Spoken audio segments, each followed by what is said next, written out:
the years, natural disasters have become more common due to the severity and frequency of climate extremes on the rise. Additionally, the occurrences of extreme natural events can cause a drain on public finances, especially for small island developing states like Jamaica, which in some instances can derail the country's economic programs. The government of Jamaica has developed the National Natural Disaster Risk Financing Policy, which represents the country's first step in achieving better resilience in handling the aftermath after a disaster. Disaster risk financing targets both pre- and post-disaster measures. It will focus primarily on how to plan for and ensure adequate financial capacity to better afford the fallout. This will improve the government's responsiveness to the outcome of a disaster without putting a strain on the consolidated fund. In a nutshell, the goal of this national policy is to minimize the impact on the national budget. Hello, I am Shelley Ann Weeks, Director of Corporate Communication and Public Relations here at the Ministry of Finance and Public Service, and I'm joined by Mr. Trevor Anderson, who is a Principal Director, Fiscal Policy Management Branch, also here at the Ministry. And we are going to be talking about the National Natural Disaster Risk Financing Policy. Mr. Anderson, welcome. Thank you for having me. So Trevor, tell us, what is the National Natural Disaster Risk Financing Policy? The National Natural Disaster Risk Financing Policy seeks to bring about protection and insurance for the budget on one hand, and more broadly, the economy. Mm-hmm. We all know that disasters tend to leave a trail of damage, and Jamaica has suffered in the past from episodes of natural disaster. Mm-hmm. The big one, Hurricane Gilbert, later in 2004, Hurricane Ivan, and there have been others. These episodes lead to impacts on the budget, creating unplanned reallocation of sorely needed resources away from critical areas of assistance to the economy, moving these resources to now deal with the event. Mm-hmm. And so the impact of that is the government runs a fiscal deficit. Revenues have dried up because the economic sectors have been impacted. And so the government needs now to borrow to use those needed resources to address the challenges faced by those who have been badly affected. Okay. So. All right, I hear what you're saying, but let us look at it in a practical sense. Now, yes, I know I don't look it, but I'm old enough to remember Hurricane Gilbert. And I remember it being very devastating. We were home from school for a very long time, and it felt like forever before we returned to any sort of normalcy. Tell me, if this particular financing policy was in place when Hurricane Gilbert happened, what difference would it have made in the time span that we recovered, or would it have made any difference at all? It most certainly would have made a difference in a number of ways. Mm-hmm. In the first case, the government would not have had a huge fiscal deficit to deal with. Right. Secondly, the government would have had resources in its hands in a much shorter time frame to be able to respond to those who are in need. Mm. So rather than using normal budgeted resources, the government could easily put its hand on an emergency kitty. Right. Use those resources to address the issue whilst protecting the original intent of the budget. Oh, that sounds interesting. So let us look at it in a everyday person analogy. So for example, in your household, they tell you that you must have an emergency fund. Yes. They tell you that, every banker will tell you that you need to save a certain amount of money. In case of any unplanned challenges, you can finance it. So will this National Natural Disaster Risk Financing Fund be, in essence, our emergency money? It will. It will. And I'm glad you used that example. In a situation where there are no, the household doesn't have access to an insurance policy, doesn't have funds put aside, imagine that household has to manage $200. Right. Unexpectedly, a Category 5 hurricane hits Jamaica. That household has lost its roof. It has lost its windows. There is flooding and other forms of damage. Right. That $200 is gonna have to go to fixing, trying to fix where possible the damage. And this is the challenge that you face when you don't plan for a disaster. Right. That's the challenge you face. So what do you say to somebody who will say, well, you know what? The truth is Jamaica has not had a major hurricane in quite a long time, and I'm very happy about that, by the way. But we have seen a lot of near misses. Yes. And, you know, to the point where it's as if the hurricane was almost here and it changed its mind. What do you say to the person who is like, you know what, I don't want you nothing more but no disaster. Jamaica is blessed, nothing not gonna do it. Shouldn't we put this sort of policy, funding policy, to do something else? What would you say to that person? I would say to that person that they're a little bit on the naive side. It's important to have an emergency fund or funds put down to deal with emergencies, because we don't have a set time frame as to when a disaster will hit. Yes, correct. And a disaster tends to hit you when you least expect it. As you had mentioned, we have not had a major disaster event in decades. Well, it's a long time, yes. What if one hits now? Are you ready? Are you prepared? That's the question. Ooh, and that is a question that we're going to have to take a moment and think about. We'll be right back.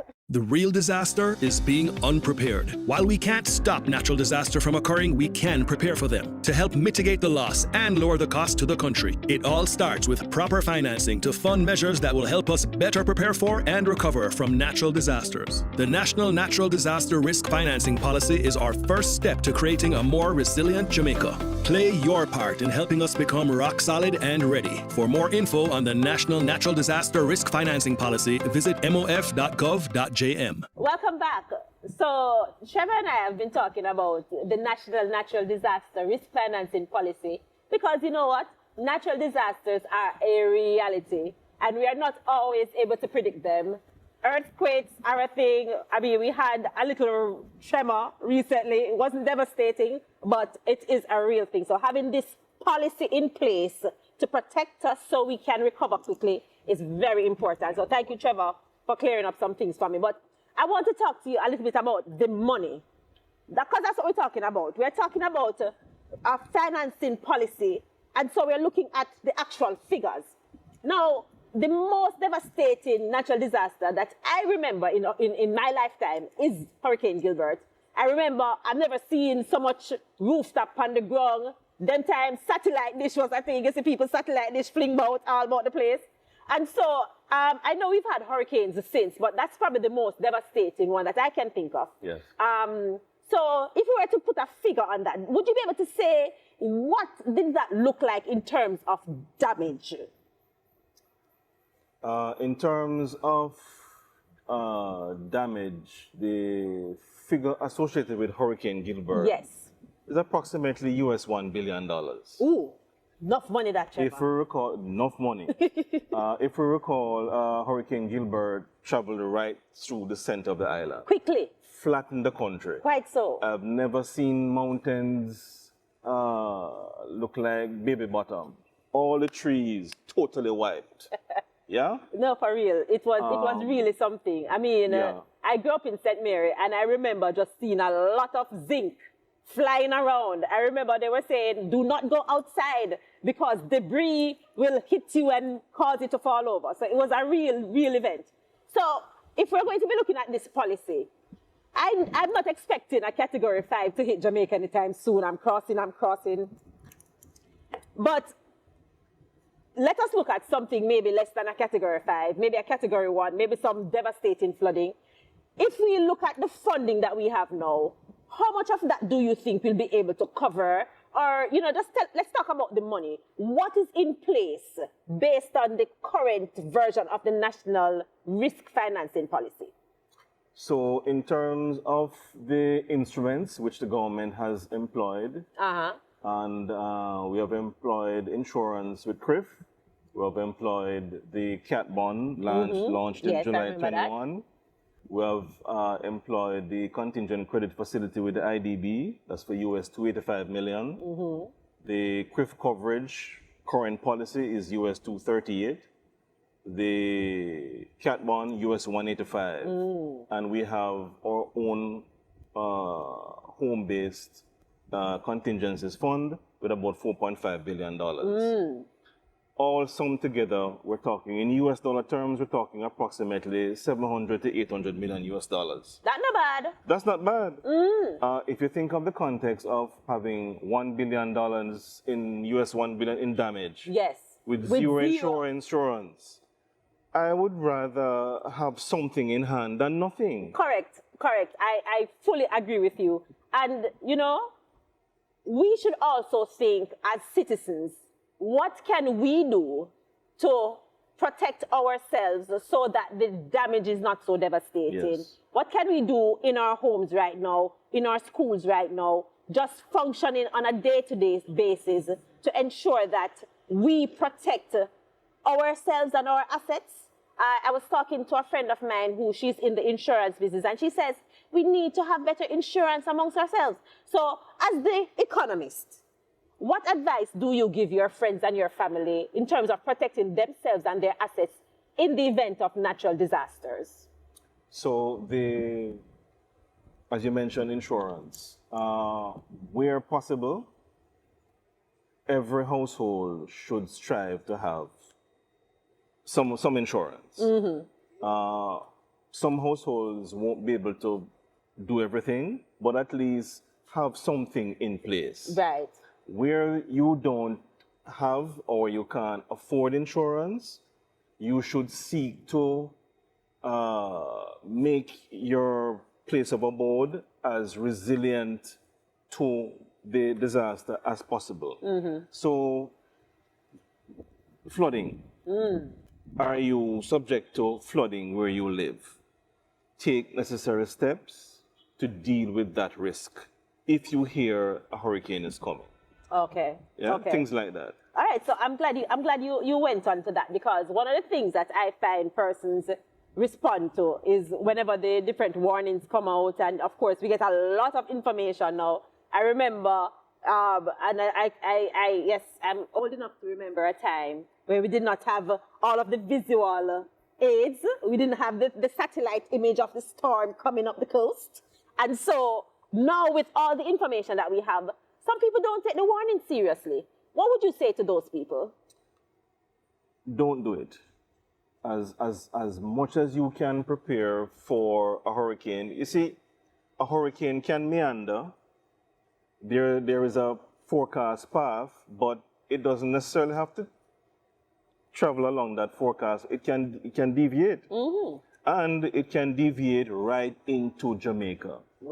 So some persons would say, the storm going past. It will come between Jamaica and Haiti and go towards Florida. It's not going to trouble Jamaica. We don't know. This is a matter which we don't know. We can't predict. It's best to be prepared. To be forewarned is to be forearmed. Now let's talk about the National Natural Disaster Risk Financing Policy. What do you need to know? Well, here are 10 things I'm going to tell you. Number 1, Jamaica is highly exposed to natural hazards, including extreme weather events and earthquakes. Number 2, the disaster response process, which includes relief, recovery, and reconstruction, can be very costly. Number 3, natural disasters present a significant risk to Jamaica's macroeconomic progress. Number 4, disaster risk financing is about putting in place a menu of financing instruments which are sources of funding that the government can readily access to respond to natural disasters. Number 5. The National Natural Disaster Risk Financing Policy is the government of Jamaica's tool to address deficiencies in how the budget responds to the impact of natural disasters on the economy. Number 6. In developing the policy, the Ministry of Finance and the Public Service aims to establish a comprehensive, coordinated, cost-effective, and timely disaster risk financing response to natural disasters. Number 7. The National Natural Disaster Risk Financing Policy promotes a risk-layering approach to disaster risk financing that facilitates access by the government of Jamaica to different resources based on the severity of disaster events in order to build disaster resilience and provide financing at each stage of the disaster response process. Number 8. The National Natural Disaster Risk Financing Policy is focused on addressing natural disasters and not on all major disaster risks, example, human-triggered or otherwise, that form a part of Jamaica's overall country risk assessment. Number 9. In addition to building financial and disaster risk resilience, the policy also addresses the budgeting process for disaster risk financing, as well as building institutional capacity in relation to disaster risk financing. Number 10. The National Natural Disaster Risk Financing Policy is a part of a broader framework of disaster risk management in Jamaica. Yes, so Trevor, we've been talking a lot about hurricanes. Yes. But the policy talks about natural disasters. Yes. So let us name them. Tell me exactly what natural disasters are covered under this policy. So, the original form of the policy, it focused on hurricanes, earthquakes, and excess rainfall. Like flooding. Flooding. Mm-hmm. COVID hit in 2020. Ooh, yes. And That feel like a natural disaster, and Trevor. that was a natural disaster. So we had to rescope, and we went and we included language dealing with pandemics, epidemics, because these things affect the economy also. Quite so. So we widened the scope. So those are the major risks that are covered in this disaster risk financing policy. Oh, that is interesting. You know what? I don't remember how long ago, but I know I saw a conversation around whether or not Jamaica might be open to tsunamis. Yes. Is that a real threat? Would we consider adding something like that to the policy at all? I mean, we are an island after all. Well, a tsunami now is what I would call a secondary risk or threat. So where do tsunamis come from? They come from earthquakes. Right. So if the earthquake is off the shore of Jamaica, it could result in a tsunami, as well as if it is on land, but it is strong enough to create that tsunami effect. So again, it's like a fire. Right. Following an earthquake. So those risks are included. Yes. Okay. Wow, that's interesting. I'm always amazed on how fragile we are. I mean, we are building all of these great buildings and all of that, and if the right disaster hits, it all flattens. Right. So I think it is very important for us to have the protection, and I want to say thank you for helping us better understand the National Natural Disaster Risk Financing Policy. Thank you so much for being here with us. And thank you for joining us. Remember to follow us on social media at MOF Jamaica and visit our website at mof.gov.jn. See you next time.